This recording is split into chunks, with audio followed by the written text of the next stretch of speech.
Bigfoot watermelon tractor. बहादुर नाम के व्यक्ति ने बर्मा बाजार से सस्ते में मिल रहा है तो एक वाटरमेलन ट्रैक्टर खरीदा।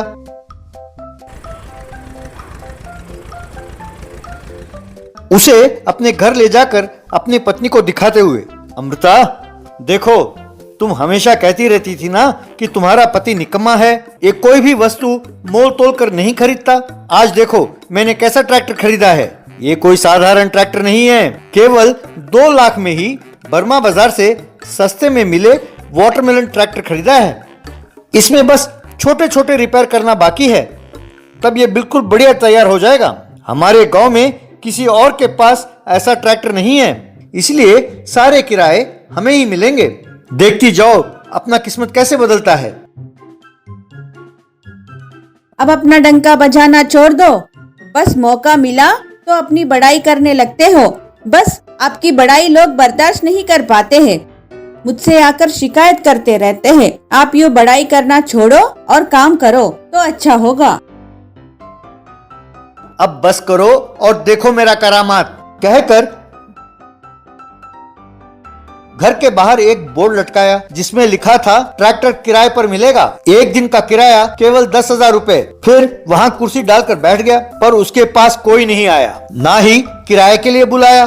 देखकर बहादुर, ये क्या, कोई नहीं आ रहा है। फिर अपने ट्रैक्टर को छोड़कर पड़ोसी पुरुषोत्तम के ट्रैक्टर किराए पर ले रहे पवन को देखकर उसे रोका। क्यों पवन, इतना बढ़िया कल ही लाया हुआ वाटरमेलन ट्रैक्टर खड़ा है और इसे सामने रखकर उस पुरुषोत्तम के पुराने खटारे ट्रैक्टर को किराए पर ले रहे हो? ऐसा क्या है उस पुरुषोत्तम के ट्रैक्टर में जो मेरे ट्रैक्टर में नहीं है? जरा बताओ। पुरुषोत्तम जी के ट्रैक्टर का किराया वाजिब है बहादुर, तुम्हारे ट्रैक्टर का किराया देखकर दिन में तारे नजर आते हैं। अच्छा, किराया ज्यादा है तो ठीक है, 1 जीरो निकाल देता हूं।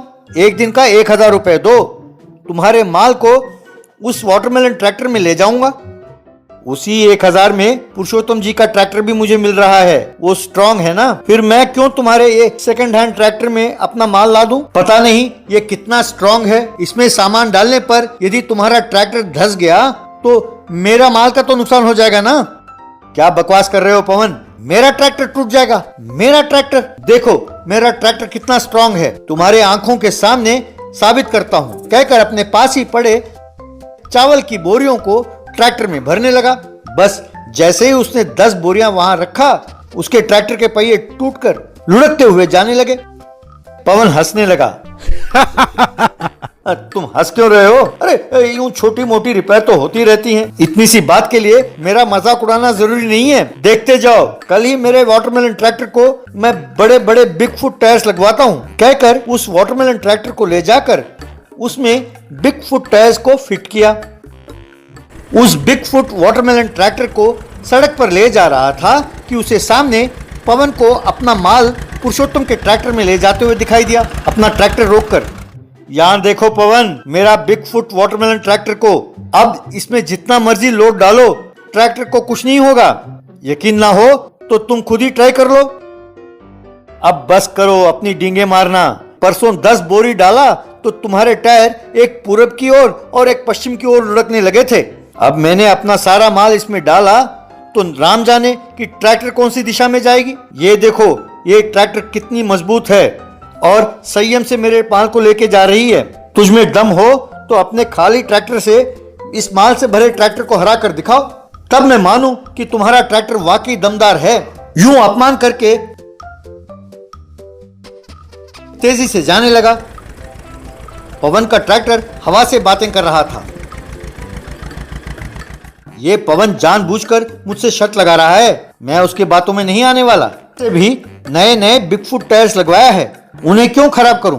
मैं आराम से धीरे से चलाता हूं, कहकर धीरे से आगे जाने लगा। इसके आगे जा रहे पवन के ट्रैक्टर फिसलकर कीचड़ में फंसकर धीरे धीरे नाले में डूबने लगा। तब डरकर पवन, बहादुर भाई प्लीज मेरी मदद करो, मेरी मत मारी गई थी जो मैं तुम्हारा अपमान कर रहा था, मेरा माल पानी में डूब जाएगा, ये पानी में डूब गया तो सारा नाश हो जाएगा, जरा हेल्प करो प्लीज। कहते ही बहादुर ने तुरंत अपने बिगफुट ट्रैक्टर को पानी में उतार दिया। यह देखकर पवन, अरे बहादुर, इसे पानी में क्यों उतार रहे हो? ये डूब जाएगा। अरे पवन भाई, मेरा बिग फुट वाटरमेलन ट्रैक्टर है, अब देखते जाओ कि पानी और कीचड़ में यह कैसे काम करता है, कहकर उसके ट्रैक्टर के माल को अपने ट्रैक्टर में लादकर उस ट्रैक्टर को भी रस्सी से बांधकर माल और ट्रैक्टर दोनों को किनारे ले आया। इतना मेहनत करने पर बहादुर से पवन, बहादुर भाई, मैं बहुत मूर्खता से पेश आया, मुझे माफ करो। आज यदि तुम और तुम्हारा बिग फुट वाटरमेलन ट्रैक्टर ना होते तो मेरा भारी नुकसान हो जाता।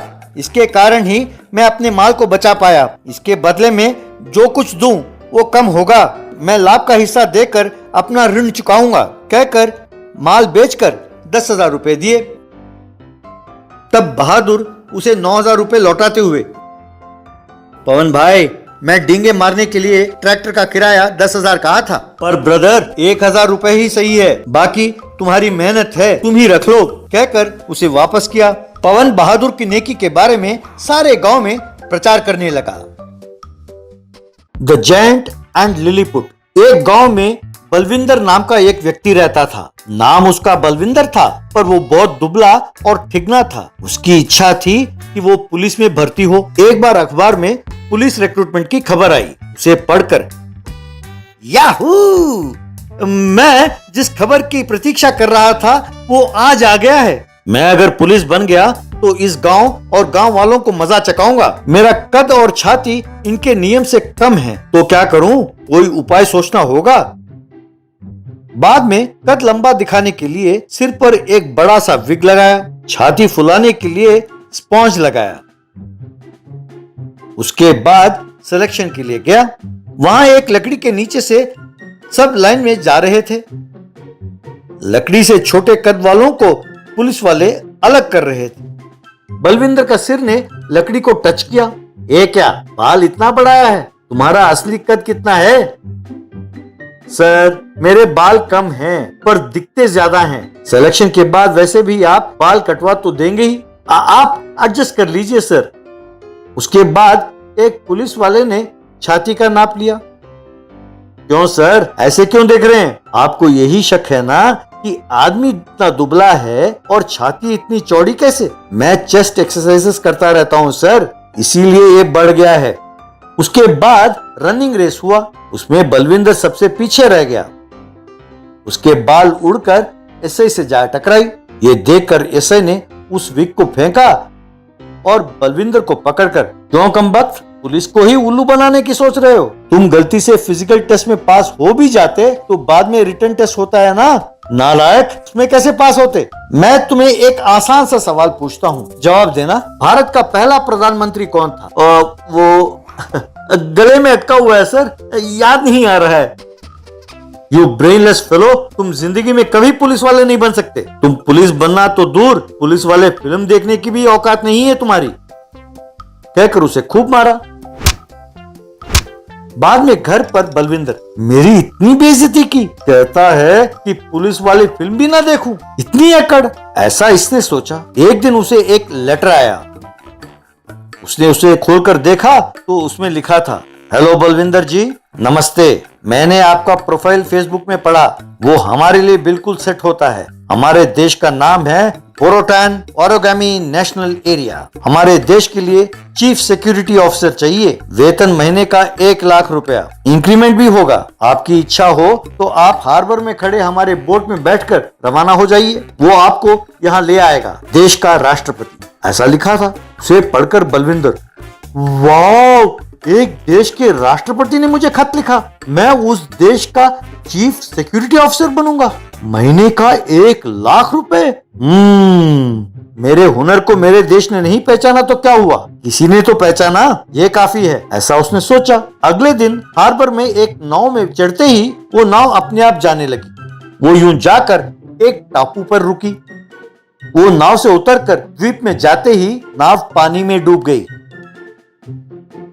वो यूं आगे बढ़ने लगा तो उसे वहां सब छोटे छोटे घर, छोटे छोटे लोग और छोटे छोटे जानवर दिखाई देने लगे। तभी एक व्यक्ति, hello mister Balwinder, welcome to Bosoton origami national area, यानी बोना देश। मैं यहाँ का राष्ट्रपति हूँ। हमारे निमंत्रण को स्वीकार करके आप यहाँ आए, इसके लिए धन्यवाद।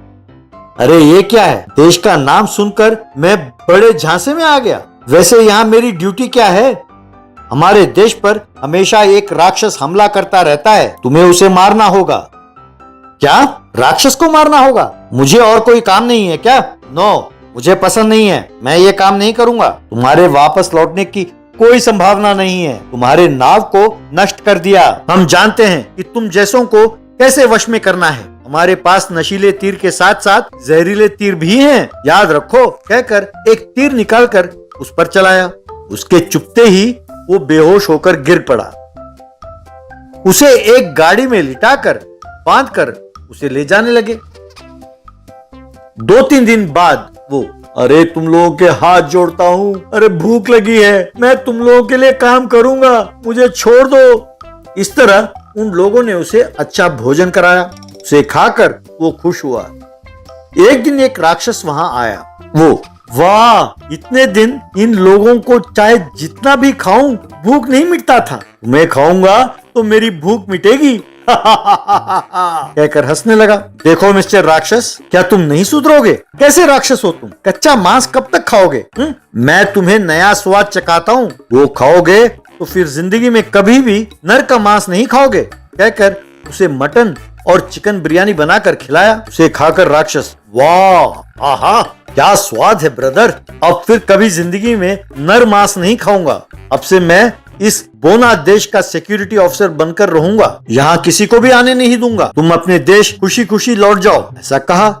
इस तरह बलविंदर नाव में बैठकर जाने लगा तो राक्षस के साथ साथ बोनो ने भी उसे टाटा कहकर विदा किया।